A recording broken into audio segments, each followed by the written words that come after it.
Hoy día hemos hecho una variante, digamos, de los temas que hemos estado tratando normalmente. Y nuestra mirada va a estar hoy día focalizada en las empresas familiares, ¿no? Eh, Sabemos que muchos de los problemas que hemos estado tratando son comunes a diferentes tipos de empresas, claramente. La crisis es general, las incertidumbres, las dudas están envolviendo a todo tipo de empresa, entidad también. Pero también conocemos que en el caso de las empresas familiares hay un ingrediente importantísimo que condiciona, influye en las decisiones que se toman, que son las propias familias, ¿no? Esa relación empresa-familia es la que finalmente va a afectar los resultados que se tengan. ¿Cómo reaccionan las familias o las empresas familiares en estas circunstancias? En particular, ustedes habrán visto el título que hemos puesto, órganos de gobierno, para no hablar directamente o particularmente directorio, porque cada empresa familiar, dependiendo del grado de madurez, tamaño, etcétera, tendrá respuestas diferentes, ¿no? Sin embargo, yo creo que para este fin no podríamos haber escogido mejor que invitarlo a Gonzalo Jiménez. Gonzalo tiene formación en gobernanza, tiene un doctorado en gobernanza, enseña en el Centro de Gobierno Corporativo de la Universidad Católica, también es profesor ahí en Chile, pero además de ello, él participa en directorio de 6 empresas familiares y es consultor internacional en diferentes países, incluyendo Perú. O sea, nos hemos tomado esa situación para invitarlo, que nos comparta qué está viendo, ¿no? Esas dudas que pueden surgir acerca de qué determinaciones tomar en un momento de apremio, ¿no? ¿Qué tanto están haciendo las familias? Y lo interesante es que esta experiencia que él tiene puede saber diferenciar y matizar este sabor nacional que le podríamos llamar. Hay algunas variantes que pasa en Chile, que pasa en Perú, que pasa en otras realidades de este tipo de decisiones que se van tomando a nivel de los órganos de gobierno. Entonces, dicho esto, yo creo que Gonzalo tiene todos los pergaminos para enseñarnos, darnos alguna luz sobre lo que está pasando en esta situación tan volátil que estamos viviendo. Gonzalo, bienvenido, te doy el pase. Muchísimas gracias, Enrique Canesa. La verdad que es un placer, un honor y un agrado acompañarlos una vez más en esta tipo de charlas y webinar. Y efectivamente, en los tiempos que corren, las preguntas que ustedes me han planteado aparecen como particularmente interesantes, dignas de ser discutidas y planteadas. Si les parece, voy a proceder a compartir una presentación. Creo que me tienen que hacer anfitrión para eso, para poder mostrarles algunas ideas que he querido desarrollar de cara a lo que estamos conversando. Gonzalo, no te preocupes, si puedes compartir tu pantalla. Excelente, excelente. Entonces, voy a proceder a compartir. Un segundito, por favor. Y bueno, aprovecho de saludar. Veo que hay amigos mexicanos, británicos y por supuesto muchísimos amigos y conocidos peruanos que nos acompañan, así que es un gusto verlos. Capaz que alguno de Argentina también, algunos otros colegas y amigos se esté sumando, así que muchísimas gracias por la invitación, por la oportunidad de conversar. Bueno, acá he puesto la presentación, creo, debería aparecer. Sí, ya podemos verla. Perfecto, perfecto. Bueno, el tema que nos convoca hoy día en esta conversación son los retos para los órganos de gobierno de las empresas familiares en la crisis del COVID.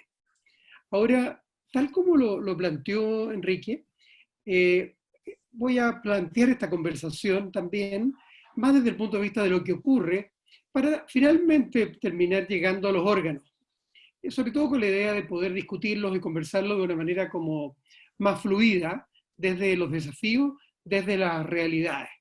Y para eso, esta es como la agenda que tengo para esta conversación, en que pensé que era interesante refrescar el concepto de la maratón.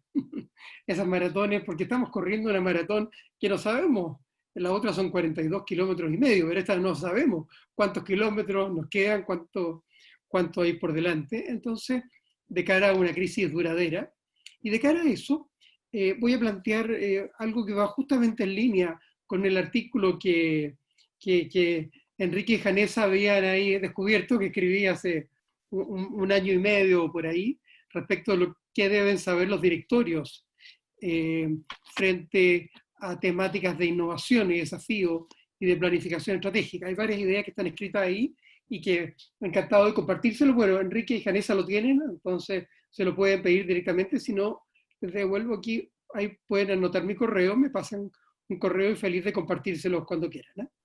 Ningún problema. Entonces voy a estar hablando de estos modelos mentales efectuales y los principios que hay para liderar con contingencia y cómo lo están haciendo los grupos familiares con los cuales me toca trabajar, conocer de cerca, etc. Y efectivamente, tomando un poco la realidad, de hecho estamos trabajando desde hace, digamos, no sé, casi 20 años trabajando en temas de gobierno corporativo y gobierno familiar en el Perú, en Argentina hace menos tiempo y en Chile también por un tiempo largo. Entonces voy a también a lo mejor mostrar algunos contrastes. Y mi amigo Enrique, ¿no es cierto?, que ha tenido la gentileza de invitarme hoy día, y Jonathan Callum, que también nos acompaña, estamos involucrados además en un proyecto de investigación que compara cómo están evolucionando los gobiernos corporativos en 6 de los países más grandes de América Latina. Entonces, quizás también tengamos la oportunidad de conversar y de hacer alguna extensión respecto de cómo se ve desde otras latitudes. Bueno,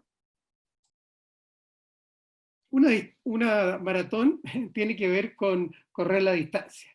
Y eso es lo que nos recuerda el doctor George Sheehan, que en el fondo un maratonista y también un médico, y que de alguna forma sirve como una inspiración. Y que plantea que en cualquier proceso, dice, algo ocurrió que me quedó oculto por ese algo. Bueno, en cualquier maratón hay una etapa que es fundamental que tiene que ver con lo físico. Y eso es lo que quería plantear. Si me perdonan un segundito, voy a salir de la presentación porque creo que quedó oculta una lámina por error mío para mostrarles lo físico que tenía. Voy a plantear ahí, en realidad la verdad que es una imagen simplemente para plantear la conversación. Ok, muchas gracias. Primera etapa, lo físico. Y obviamente eso, las empresas familiares como cualquier grupo han estado luchando por mantener una continuidad operacional. Ese es el gran desafío, en eso estamos, en eso han estado todas y no hay más alternativa. Logística, operaciones, ventas, recolección, facturación y poder seguir funcionando. Y sobre eso no me voy a detener porque la experiencia directa la tienen cada uno de ustedes, todos estamos en la continuidad operacional.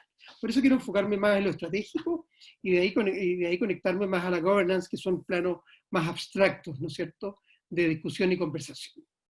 Entonces, pasando, por eso que probablemente se me había quedado oculta, probablemente quería llegar muy rápido a lo mental, que es lo estratégico. Y acá es donde tenemos que abrir un maletín, una caja distinta, si ustedes quieren, de donde sacar herramientas nuevas. Porque todas nuestras herramientas tradicionales han estado apuntando a un escenario en que el presente y el futuro se parecen y se parecían muchísimo al pasado. Por lo tanto, era normal en los directorios hablar de riesgo. Porque claro, el riesgo, ya así lo define Frank Knight, en el periodo entre guerras, entre la Primera y la Segunda Guerra Mundial, dice que riesgo cuando yo puedo estimar la probabilidad de algo. Por lo tanto, si yo estoy sacando en esa misma cajita, que me puede servir en el fondo pelotitas de un color o de otro, sabiendo la cantidad de la distribución que hay, yo puedo estimar si va a salir roja o verde la pelotita que saqué de acá adentro. Sin embargo, él distingue eso de una situación completamente distinta cuando hay verdadera incertidumbre. Incertidumbre es que yo no sé si es una caja, no sé si van a salir bolitas rojas y verdes, o va a salir una limaña que me va a comer la mano, o voy a caerme yo dentro de la caja, o qué es lo que hay dentro, o qué es lo que va a ocurrir. Entonces, ahí aparece este escenario de incertidumbre, que se vincula mucho a un acrónimo, a un concepto, una sigla, que se ha puesto de moda en el último tiempo, a la cual se le llama en inglés VUCA, o en español VICA, que es estar en escenarios volátiles, ¿no es cierto?, en que no sabemos qué puede venir apareciendo, inciertos, porque justamente no sabemos bien dónde estamos, complejos por la multidimensionalidad de las variables, y ambiguos, en que incluso no sabemos quiénes son nuestros amigos, enemigos, aliados, cercanos, etc. Eso es lo que le llaman VICA. Bueno, de cara a eso, quiero plantearle la manera como los fundadores de muchas de estas empresas familiares se apeaban, como decimos en Chile, se bajaban del caballo en su momento, y que son elementos muy fundacionales, muy relevantes, muy prácticos y útiles para lo que estamos viviendo hoy en día, porque es volver a un escenario en que no tenemos nada claro. Entonces ahí está el concepto de la incertidumbre. Y para eso quiero proponerles pensar en los modelos mentales para directorios, en particular familiares, ¿no es cierto?, en horas, en escenarios. Hasta la palabra escenario suena un poco pretenciosa, porque no sabemos bien dónde estamos parados. Arenas, incluso arenas movedizas, inciertas, en las cuales estamos ubicados. Ahora, ¿por qué cuando hablo de estrategia me quiero concentrar en los modelos mentales? Porque la estrategia, y Mintzberg, el profesor, realmente un genio pensando sobre las organizaciones, ha descubierto que hay 10 formas de entender la estrategia. Uno puede entenderla desde los planes, ¿no es cierto?, la programación, puede entenderla desde el diseño estratégico respecto del proceso que voy a seguir, el FODA, lo que fuera. Puedo entenderla también desde el punto de vista de mi posicionamiento en el mercado, como el viejo Porter, ¿no es cierto?, nos enseñaba en su momento. Pero también, y si nos acercamos a tiempos más modernos, podemos entender la estrategia como aprendizaje, pero como cultura. Recordemos que una fruta nunca cae muy lejos del árbol que la genera. Pero también podemos entenderla como procesos políticos, o como forma simplemente de adaptarnos al entorno. Ahora, de todas esas, y hay un par más que no quiero agotarlos con estas distintas escuelas de estrategia, y tiene que ver con lo que las empresas familiares hacen, hay una que es la que más sentido me ha hecho siempre en mi, desde 30 años de carrera a esta altura en temas de estrategia y de gobierno corporativo. Y que es entender la estrategia del punto de vista cognitivo, del punto de vista de la caja negra que tenemos, ¿no es cierto?, entre nuestras orejas, entre el cielo y nuestro cuello. Los elementos que se asocian a los modelos mentales. Porque es desde ahí donde vamos a ver que los innovadores expertos logran encontrar soluciones que nos permiten acercarnos a tomar acción. No para filosofar, está bien filosofar, pero para tomar acción concreta cuando no sé bien a qué atenerme. Entonces, en eso me voy a estar concentrando en esta conversación.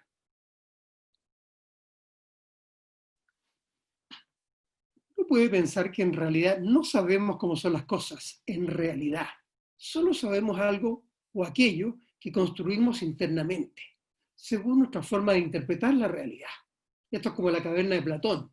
Vemos, ¿no es cierto?, las sombras ahí en la caverna del mundo real que está afuera. Y parto filosófico, pero voy a ir a cosas tremendamente concretas y prácticas. Primero, ¿cómo lo están haciendo los grupos familiares que yo he visto mejor preparados, mejor lidiando con la contingencia? Es partiendo por el viejo dicho que dice pájaro en mano. A esta altura, lo importante no es tanto el objetivo ideal a priori con el que funcionábamos en el mundo que estábamos, sino qué podemos hacer con lo que tenemos aquí y ahora. Entonces, el primer mensaje acá es que los innovadores expertos, los que están haciendo diferencia, aceptan la realidad. No están pensando en el día después del COVID, que está lleno de profetas, pero todos más perdidos que el otro. Sino que aceptemos quién eres, cuál es mi identidad y qué es lo que tengo. En vez de seguir con nuestro curso habitual de pensamiento, de concentrarnos en el objetivo, el target, Dime, piensa en la pregunta que le hacemos a alguien cuando quiere trabajar con nosotros. ¿Cuáles son tus objetivos los próximos 5 o 10 años? Y si no tiene objetivo, nos da una mala impresión. Bueno, ese mundo ya no existe. Y me temo que no va a volver a existir. Por lo tanto, partimos de lo que tenemos. ¿Cuáles son mis redes de contacto? ¿Con quiénes trabajo? ¿Qué talentos tengo internamente? Esa es la manera como están funcionando compañías familiares y también no familiares que están empezando a sacarle partido a esta crisis. Más allá de simplemente haber caído en el lado bueno, si estabas en el negocio de Zoom, ¿no es cierto? O en el negocio malo, si estabas en el negocio de retail a través de tiendas y sin el mundo online. Eso es simplemente suerte, estabas en un lado o en el otro. Pero acá, cuando tú no caes en ninguno de esos dos extremos, o incluso cuando caes en el extremo de ser una tienda de retail que está con dificultades, ¿qué puedo hacer con lo que tengo? Con mi conocimiento, con mi identidad, con mis capacidades, con mis talentos. Ese es el primer mensaje. Entonces, olvidémonos del objetivo ideal y partamos por lo que tenemos.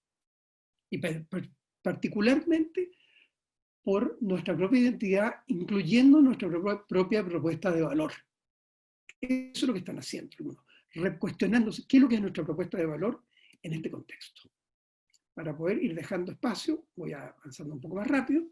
Entonces, yo parto con una acción, y esa acción la palabra, no es solo reflexión, impulsada por los medios más fuertes que recursos, porque los recursos se acaban, se agotan, los medios no, en vez del objetivo ideal. Y por lo tanto, ¿qué puedo crear de nuevo? ¿Qué puedo hacer de nuevo? En vez de estar persiguiendo, como se solía hacerlo, metas preestablecidas. Vamos al segundo. El segundo es probablemente de los aspectos más difíciles para los directorios hoy en día.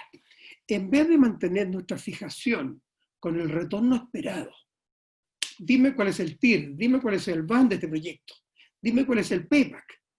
La única respuesta honesta que te pueden dar hoy en día es no lo sé. Pero sí puedo decirte, y aquí viene el cambio de switch para los directorios, cuál es la pérdida aceptable. Tú como directorio me puedes definir cuánto estamos dispuestos, cuánto tiempo, recursos, energía y por supuesto capacidades económicas, recursos económicos estamos dispuestos a perder, en el entendido que es probable que se pierda. En ese sentido, por lo tanto, el criterio es la pérdida aceptable, no lo que esperamos ganar. Y esto nos cambia absolutamente nuestro mapa. Y recuerden, yo en estos 25 años en particular con los grupos familiares que llevo trabajando, los grupos familiares que conozco, prácticamente todos se han hecho o deshecho en momentos como este, en momentos de crisis, de incertidumbre. Y por lo tanto, usemos ese talento fundacional en esta etapa. Este es el segundo mensaje. Entonces, no tratemos de tener una exactitud espuria y artificial. Vamos al tercero. Yo a esta altura tengo que trabajar con otros. No puedo hacerlo por mi cuenta. Por lo tanto, tengo que pensar quién es mi mosaico de aliados. En vez de hacer tanto análisis competitivo, ver qué está haciendo mi competencia, no digo que no lo haga, solamente te digo, no es tan necesario, porque están tan perdidos como tú. Más bien congrega a otros agentes de interés y construyen en conjunto un compromiso para transformar la realidad compartida. No te distraigas en otros aspectos.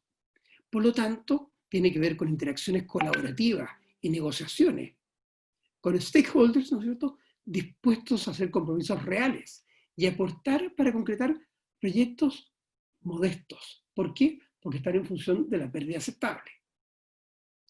En vez de calcular, perder tanta energía y torturar, si somos directores de la compañía, a nuestros gerentes calculando exactamente el costo-beneficio o la competencia.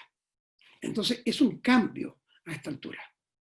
Y como perros viejos, ¿no es cierto?, estamos desafiados a aprender trucos nuevos.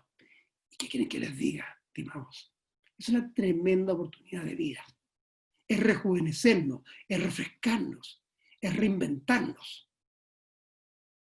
Lo interesante de esto es que los 3 puntos que les he dado hasta ahora, me quedan 2, es que tienen que ver con la realidad. En el primero yo te digo, acepta la realidad con el pájaro en mano. En el segundo te digo, con lo que en realidad estás dispuesto a perder, toma decisiones en función de eso. En el tercero, tomando esta realidad, busca y congrega a aquellos que te quieran apoyar, estén dispuestos a apoyar para transformarla, una realidad que asumimos. Ahora, dentro de ese esquema, quiero agregar una palabra que no se ocupa mucho ni en directorios ni en conversaciones estratégicas, y que proviene del Premio Nobel en Economía, igual que la mayor parte de estas ideas que estoy comentándoles, Herb Simon, el padre de la psicología cognitiva, padre de la inteligencia artificial, Premio Nobel en Economía, uno de los padres de la toma de decisiones, que introdujo el concepto de la racionalidad acotada, un hombre renacentista, con una amplitud extraordinaria. ¿Y saben lo que nos dice él? Este personaje que se atrevió a desafiar a los economistas, el principio de la racionalidad, el principio número 1, recurso escaso y racionalidad del ser humano. Él dijo, somos racionales, dijo, quizás para que lo siguieran saludando sus colegas economistas, si no le quitan hasta el saludo, pero somos racionales acotadamente. En nuestros metros cuadrados, en nuestra cuadra, con los ojos, ante los ojos de Dios, no somos racionales, porque no lo vemos todo. Entonces, el concepto que Simon introduce y que es extraordinariamente valioso, es el que les va a chocar, el que quiero introducir ahora, y dice, los seres humanos somos dóciles. Palabra que suena extrañísima en los tiempos que vivimos. Y somos dóciles. ¿Por qué somos dóciles? Porque ¿cuántas veces nos guiamos por la cantidad de estrellas que han puesto otros cuando evaluaron un restaurante, maravilloso restaurante, aquí tanto menos en Lima, o cuando vamos a alojarnos a un lugar, o cuando estamos preocupados de que evalúen nuestros productos y servicios, nuestros clientes y otros actores? Entonces, esa docilidad, ¿qué quiere decir? Que somos seres persuadibles y persuasivos. Por lo tanto, en esta interacción con estos aliados, stakeholders, podemos ir dando espacio, oportunidad de emerger, palabra súper clave, emerger objetivos que no teníamos previsto originalmente, en vez de partir con el objetivo fijo. Deja que el objetivo pueda emerger. A lo mejor tú tienes ciertas ideas, unas aspiraciones, perfecto. Pero el otro que viene a ti va a venir con otras. Deja que en ese baile, llamémosle, ¿no es cierto? En ese baile sinérgico de unir capacidades, sueños y propósitos, puedan emerger en base a los conceptos de docilidad, nuevos objetivos, en vez de mantenerte fijo con el objetivo inicial. Por lo tanto, mensaje, señores directores, seamos más abiertos, más flexibles y tolerantes. Eso es lo que uno encuentra. Y si ustedes hablan con los fundadores de su empresa, o algunos de ustedes lo son, probablemente van a ver que ellos saben que tienen que llevar al ganado en dirección al oeste, como decían los antiguos vaqueros. Pero que en el camino van a tener que sortear ríos, montañas, y por lo tanto, en vez de tener un objetivo fijo, lineal, ir con un esquema mucho más circular. Voy al cuarto. Si la vida te da limones y estás en Chile, haz limonada. Si la vida te da limones y estás en Lima, haz pisco sour, obviamente. No hay donde perderse. Espero que no me quiten la nacionalidad por acá, pero tengo clara la película. Entonces, ¿qué quiere decir esto? Que yo puedo, en vez de evitar toda contingencia, yo en mis primeras carreras soy economista y máster en finanzas antes de otros estudios de MBA, en fin. Todo lo que aprendí en esas benditas carreras era a evitar las contingencias. Hedging, mi tesis fue sobre teoría de opciones para poder cubrirme frente a los riesgos. Acá tiene que ver con abrazar las contingencias.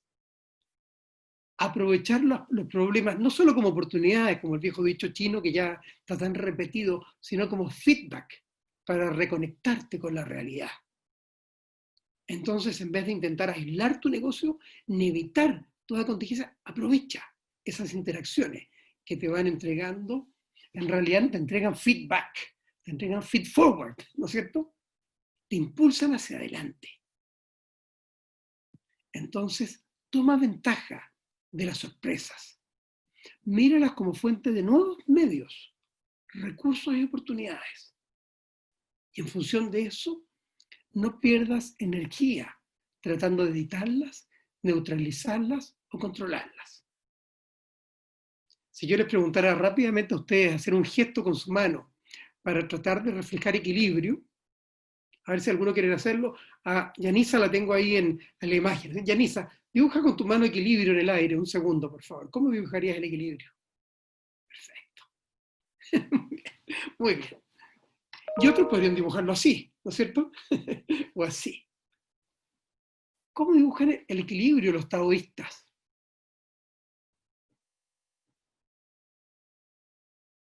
Es un equilibrio dinámico, en que yo voy tomando estas contingencias, me voy adaptando, voy interactuando con ellas.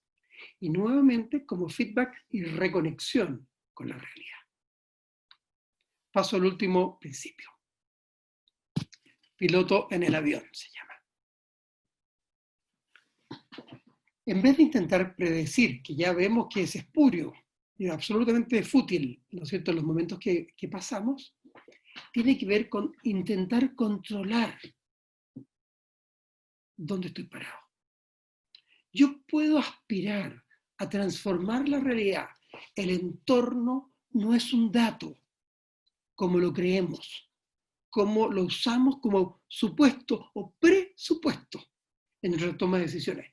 El entorno es moldeable, es mucho más mutable, pero no necesariamente predecible.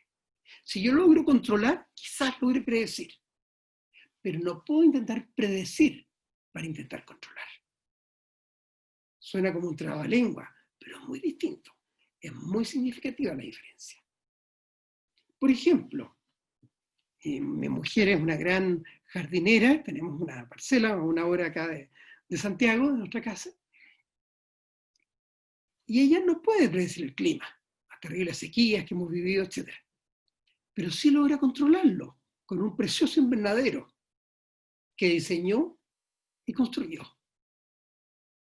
Cuando yo, por ejemplo, voy alternando los cultivos, sí puedo controlar, más allá de lo que creo. Entonces son ejemplos en los cuales yo puedo irme vinculando con la realidad de cierta forma. Entonces, en ese sentido, tengo que confiar y trabajar bajo este concepto de la docilidad con la capacidad de acción humana como el principal motor de creación de oportunidades. Y eso es lo que hacen los fundadores. Y eso es a lo que están volviendo muchos de los grupos familiares que conozco y con los que trabajo en los tiempos que estamos cubriendo, que estamos viviendo, tratando de controlar en cierta forma. Si yo soy un diseñador y estoy en el hemisferio sur, bueno, es fácil. Ni siquiera necesito predecir. Basta con ver qué se vendió en el hemisferio norte, si estoy en el negocio del retail. Sin embargo, si estoy en el norte, desgraciadamente no nos miran a nosotros, ¿no es cierto?, para ver la moda que viene. Una pena, pero no ocurre así. Entonces, ¿qué hacen ellos? No pueden, la moda es algo absolutamente impredecible, pero sí logran controlarla, estableciendo vínculos, alianzas durables, estables, duraderas, ¿no es cierto?, con influencers y con otros y a través de los cuales, en vez de intentar predecir lo impredecible, logran controlar desde el espacio que manejan sus aliados, influencers, fashioners o líderes de opinión. Entonces, esos son los elementos que vamos observando. Por lo tanto, esto tiene una enseñanza para nosotros como directores de compañía, como líderes organizacionales, tremenda, pero implica, en el fondo, no limitar, como hemos venido creyendo hasta ahora, nuestros esfuerzos innovadores o emprendedores o reemprendedores o intraemprendedores a explotar factores exógenos como la tendencia tecnológica, social y económica. Ahí estoy intentando predecir, sino que más bien intentar moldear. moldearlo de una manera estratégica, con terceros, etc. Entendiendo que mi realidad, como muestra tan claro, a mi juicio, el caso del invernadero puede ser mucho más moldeado, en vez de simplemente tomar el entorno, o perdón, tomar el clima, quiero decir, como un entorno absolutamente exógeno. Entonces, estos son los 5 principios. Ustedes se preguntarán, y esto voy a estar muy atento a las preguntas para que después lo conectemos esto a las realidades ya más de los consejos familiares, de los directorios, de los miembros de la familia. Pero estas ideas eran sobre todo las que quería como transmitir, ¿no es cierto? Porque son las ideas que en el fondo de base para poder tener una discusión que nos saque de la caja. Porque ese es el desafío y eso es lo que yo observo en los grupos que lo están haciendo acá. Están saliendo de sus cajas. Ahora, ¿qué es lo que implica esto? ¿Que todo lo que aprendí, todo lo que he hecho y todo lo que hago está mal? No, no está mal. Está perfecto y está muy bueno y debes seguir con eso. Pero cuando tú puedes predecir lo que va a ocurrir. Acá lo que te estoy mostrando es un espacio. De alguna manera estoy introduciendo una lógica plural, doble al menos, de toma de decisiones. Una es la lógica predictiva. Busca tu objetivo, persíguelo, consigue los recursos, construye. Perfecto. Acá estoy diciendo, ten una lógica de control. Con pájaro en mano, con pérdida aceptable, con mosaico aliado, con limones para limonada y con el principio del piloto en el avión. Entonces, de esa forma, yo puedo elegir cuando ocupo uno versus cuando ocupo otra. Este tema, y ahora ya empiezo a hacer un poquito más la conexión con las empresas familiares, porque esto estaba hablando de directorios y en realidad aplica, sin duda, al chip del fundador. Esto en los grupos familiares introduce un elemento complejo, porque los fundadores, sin saberlo, perdón, sin haber oído hablar nunca de Simon, ¿no es cierto? Y todos estos conceptos que hemos estado aplicando, Saxby y otros, esta es la forma como piensan, como actúan. Y sin embargo, sus sucesores, mucho más educados, mucho más formateados por personajes culpables, entrego mis manos acá para que me esposen, incluyendo yo mismo por tantos años. Venimos con un pensamiento predictivo versus el pensamiento de control que tienen ellos. Entonces, este diálogo intergeneracional se torna particularmente precioso en el tiempo que estamos viviendo, para aprender y tomar esa forma de pensamiento del fundador, agregándole, con estos elementos que les he compartido, más estructura, más disciplina, más una lógica un poco más estructurada, ¿no es cierto? Y de esa forma enriqueciendo a las generaciones que vienen. Porque si les ha tocado crisis como las sociales, la económica que estamos recién partiendo y la pandémica, muchas más que quedan para adelante.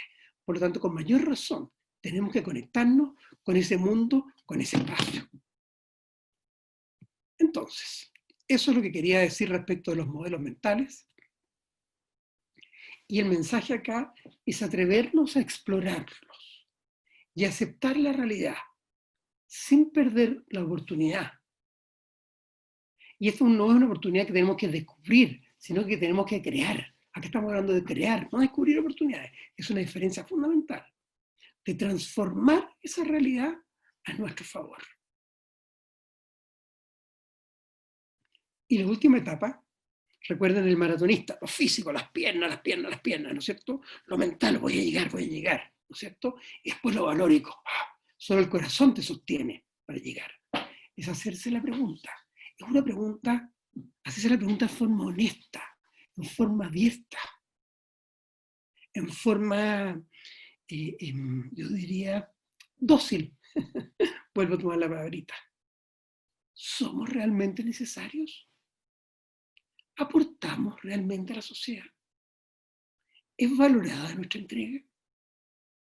Y en ese sentido, el propósito, que los grupos familiares a veces está en forma implícita, pero siempre está presente en algún lugar del sueño emprendedor, del sueño innovador original. Y aparece como tan fundamental volver a reconectarnos con eso. Y por lo tanto, como directores de empresas, son las preguntas que tenemos que hacernos. Y tenemos que encontrar los aliados internos, que están en esto, y los aliados o las facciones que pueden de alguna forma tener más problemas. Recordemos que las generaciones más nuevas han tenido la fortuna en nuestros países, ¿no es cierto?, de vivir un mundo mucho más sin fricciones que el que nos tocó vivir a los que tenemos de 50 para arriba, o de 45 para arriba quizás, que nos tocaron otro mundo. Vivíamos en países pobres, ahora estamos en países de ingreso medio, capaz que volvamos a ser pobres, ojalá que no, ¿no es cierto? Pero en ese sentido tenemos un repertorio mucho más amplio y tenemos que ayudar a las nuevas generaciones a hacer ese salto. Entonces, vamos a las preguntas prácticas, que eran las con las que Enrique y Janessa me desafiaban. ¿Cuáles son preguntas prácticas? Y tomo justamente de puño y letra, ¿no?, de todos ustedes. ¿Qué interrogante puede tener una empresa familiar en temas de planificación estratégica? Es una súper pregunta. Y quiero darle mi take, en el fondo, respecto de la misma. Tenemos que entender que acá no es planificación estratégica lo que toca a esta altura. Es más bien gestión estratégica. Es más bien innovación estratégica. Y que por lo tanto las viejas escuelas, recuerdan con lo que partí, las viejas escuelas de Mintzberg, del diseño, del posicionamiento de Porter, de los FODAS, etcétera, de todas esas formas tradicionales, no es lo que necesitamos. Nuestra estrategia a esta altura es meternos en nuestro modelo cognitivo. Eso es lo que estoy haciendo con mi equipo, por supuesto, con los grupos con los que trabajo en estos países de acá del Cono Sur, en que estamos cuestionándonos cuál es nuestra identidad, cuál es nuestro propósito, y en función de eso, ¿qué tenemos a mano? ¿Qué pájaros tenemos a mano para actuar hoy? Esa es la versión corta, obviamente después voy a estar muy abierto a las preguntas, interrogantes y comentarios de ustedes. ¿Qué rol juega el directorio en esa planificación dentro de la empresa familiar? El directorio tiene un rol fundamental. El directorio, recordemos el propósito del directorio. El directorio podría no existir. El directorio podría ser un ente como ese ejército de terracota chino. Está todo puesto ahí. Porque si los gerentes saben que hay directorio y que van a tener que exponer delante de alguien, ya por esa sola existencia ya aportaría. Porque hay un tema de prepararse y llegar con algo, etc. Obviamente, a esta altura, y ASCLA hace un tremendo aporte en ese sentido, ¿no es cierto?, desde el punto de vista de profesionalizar la función del secretariado corporativo de los directorios, ¿no es cierto? Los directorios pueden hacer mucho más. Y por lo tanto, el directorio, ustedes lo tienen clarísimo, está para sacar a la gerencia del día a día. Ese es su propósito fundamental en su interacción con ellos. Y por lo tanto, la gerencia está en lo físico. No esperen otra cosa por lo que estamos viviendo. Por lo tanto, en ese sentido, lo mental tiene que ser aportado desde el directorio. Y lo mental tiene que ver con las lógicas, insisto, cognitivas, entre el cielo y el cuello, ¿no es cierto?, entre las dos orejas que tenemos. Y por lo tanto es ahí donde podemos aportar mucho más, agregando una segunda lógica, una lógica reflexiva, en que tenemos que ser mucho más hábiles haciendo preguntas. Eso es un tema que otra vez Enrique y Janessa pudiéramos pensar. Sesiones de buenas, cómo hacer preguntas, los buenos directores. Es un gran tema que les dejo ahí para feliz de compartirlo en alguna ocasión con ustedes. Entonces, ese es el rol del directorio, hacer las preguntas y abrir e introducir una segunda lógica. Porque los gerentes, desde lo físico, desde lo tradicional, van a venir con enfoques más tradicionales, porque además, recordemos que los directorios son entes conservadores por naturaleza. Por lo tanto, si no le voy con estas propuestas conservadoras, con estas soluciones conservadoras al directorio, me van a votar. Por lo tanto, justamente el directorio, en este momento, el momento de ponerle un poco de aire, reflexiona la discusión y agregar esta segunda lógica. Tercero, ¿qué pasa con el director independiente? Mi villano favorito. El director independiente, el director externo, y me toca obviamente jugar ese rol, como seguro que a varios de ustedes, tiene un tremendo aporte. Porque esa distancia, el estar en múltiples conversaciones paralelas, normalmente los que son directores de un lado son directores en otros lados también, ese interlock como se le conoce en la literatura y las investigaciones, etc., es muy valioso, porque ayuda a que los que están adentro tomen conciencia de sí mismos. El pez no sabe que está en el agua. El director es como el pez que es capaz de saltar, ¿no es cierto? ¡Pum! Y volver a caer al agua. Se ve que hay otro mundo, tan grande como el que hay bajo el mar, ¿no es cierto? Ahí hacia arriba. Entonces, de cara a eso, uno puede ayudar a hacerse las preguntas. Y las 3 preguntas clave. ¿Quién soy o quién eres? ¿Qué es lo que sabes hacer? ¿Y a quién conoces? Que tiene que ver con las redes, con los networks. Obviamente, son de las preguntas más relevantes para interconectarse.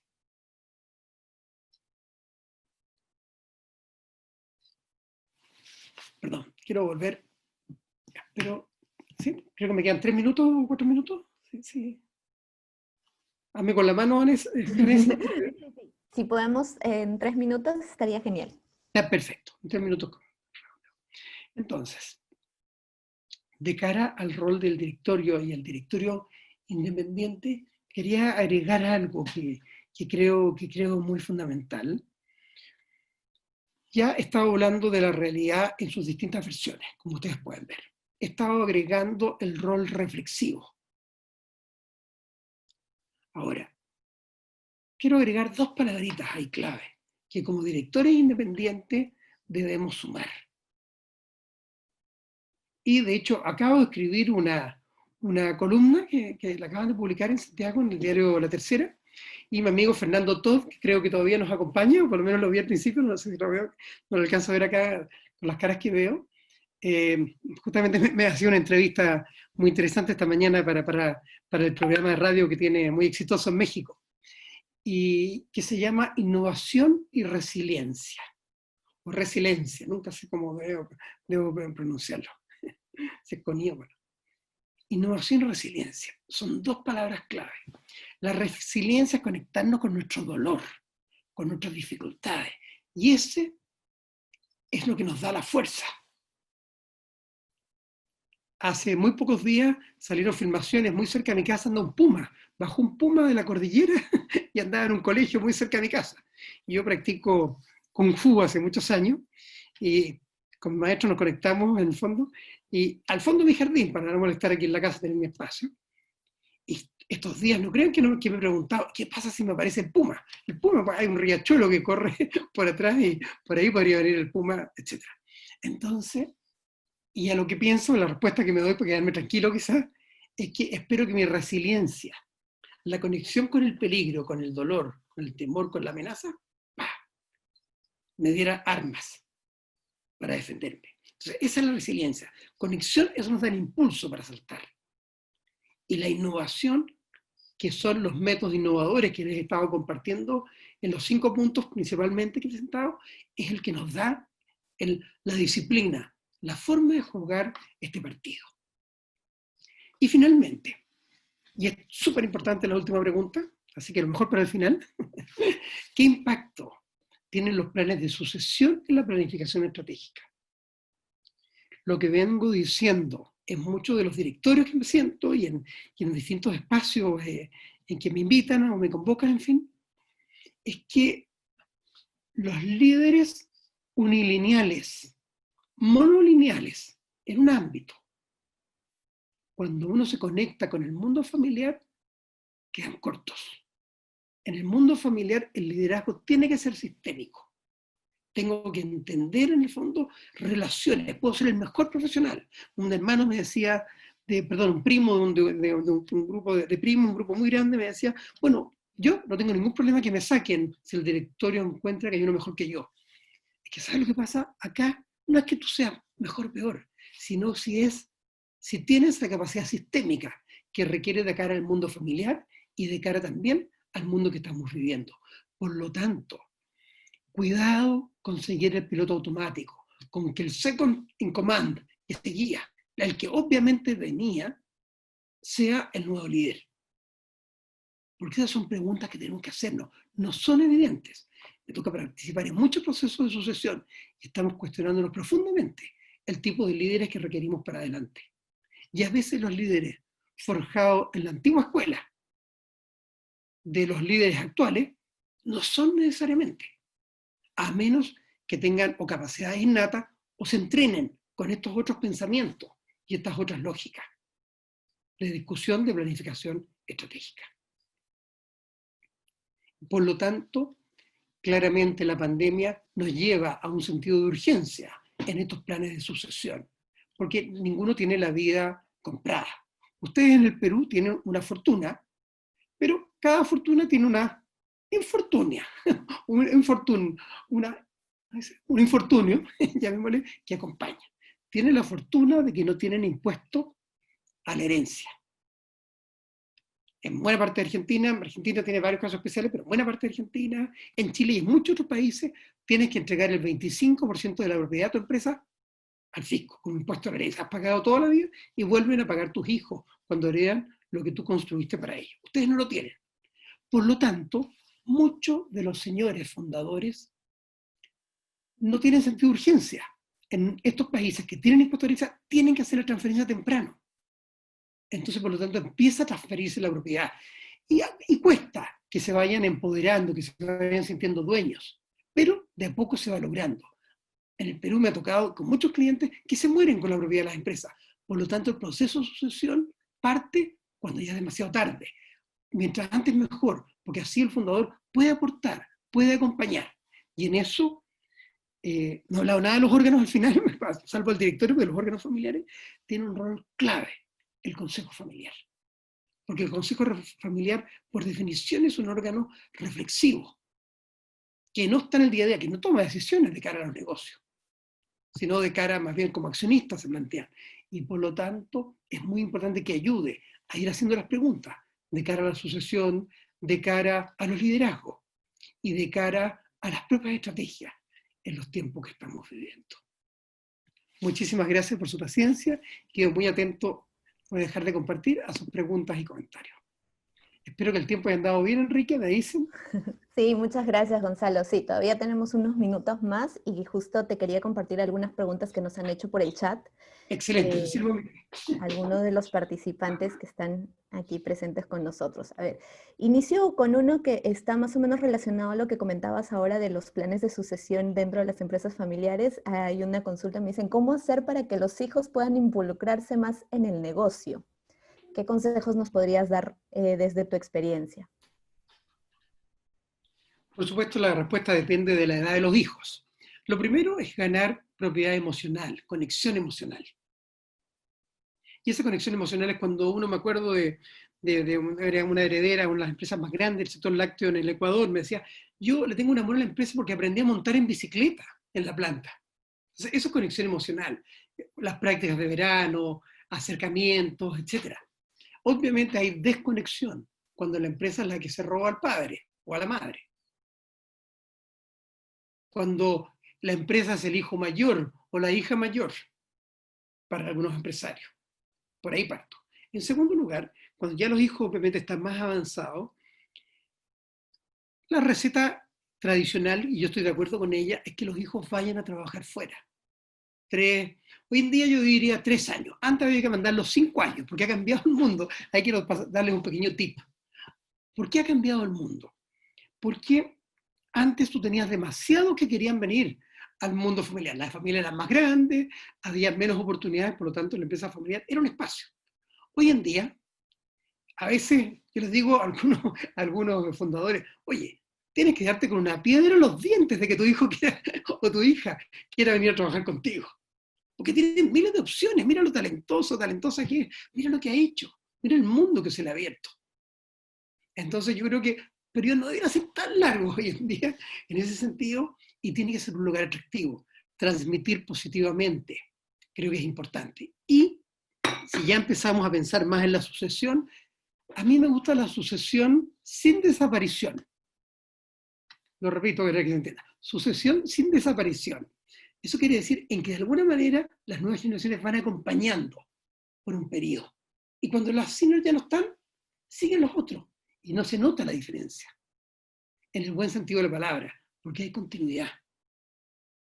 Una de las empresas más exitosas de América del Sur, vinculado al negocio embotelladora, 4 socios, que no eran familiares entre sí, salvo 2 de ellos, sistemáticamente fueron generando esta especie de osmosis. Y el día que los caballeros se fueron enfermando, siendo mayores o algunos falleciendo, lamentablemente, fueron sucedidos sin trauma, sin shock, pero al mismo tiempo con un proceso de aclimatación muy valioso. Otras preguntas para no alargarme tanto. Perfecto, gracias. Tenemos otra pregunta que está relacionada a lo que son protocolos familiares y un poco a la actualidad del COVID. Dice, ¿qué aspectos adicionales deberíamos incluir por el tema del COVID en un protocolo familiar? Bueno, siempre se habla de los temas de herencia, de proyecciones en ese sentido, en un protocolo familiar bueno, pero hoy en día el capítulo más relevante se llama el capítulo contingencia, que serían limones para limonada, dentro de los 5 principios que les explicaba, ¿no es cierto? Y esa contingencia, esto claro, obviamente los mayores están más expuestos que los menores, pero la verdad, ninguno de nosotros tiene nada asegurado y pocas veces tenemos tanta cercanía a lo que puede hacer el traspaso a otra vida, mejor esperemos, ¿no es cierto?, que en los tiempos que estamos viviendo. Por lo tanto, me ha tocado verlo en algunos casos y sufrirlo también, directamente. En algunos casos la contingencia mayor no vino del fallecimiento del padre, que era el líder del negocio, etc. Vino del fallecimiento de un hermano, que era un engranaje clave en la toma de decisiones, por ejemplo. O que era clave en el capital relacional, palabra que no hemos alcanzado, dos palabritas que no hemos alcanzado a conversar hoy día, pero que es todo el glue, el pegamento que sostiene a la familia. Entonces, cuidado si tú pierdes, porque a lo mejor alguien es el líder del negocio, un líder un poco más técnico, pero hay otra persona que es la líder, por ejemplo, sistémica, que se preocupa de hacer las conexiones, de la confianza, el beneficio de la duda y tantos aspectos. Entonces yo creo que el tema de contingencia es tremendamente relevante. Protocolos familiares ustedes pueden bajarlos de internet, da lo mismo, ¿no es cierto? Sin embargo, que sea en función de la realidad de su familia, que haya una experiencia de fondo y que además haya reflexión. No es una mecánica, no es un proceso mecánico de vamos discutiendo, no es una batidora de temas, ¿no es cierto? Entonces la secuencia y el proceso es tremendamente clave y siento, y en mi experiencia diaria, la verdad que termino con Jonathan Cannon que me acompaña, lo logramos conversar ahí hace varios días por nuestro libro de gobierno corporativo de América Latina, porque claro, en la familia se vuelve todo mucho más intenso. Hoy en día uno trabaja mucho más codo a codo de forma mucho más cercana y periódica. Entonces siento que hay una tremenda oportunidad en eso para poder avanzar.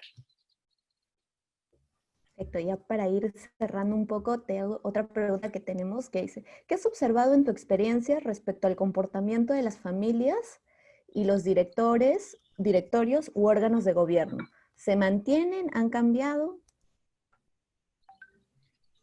Mira, me ha tocado ver de todo. Lo primero que hicimos fue deshacernos de los directores externos, pues nos costaban muy caro y no nos aportaban tanto.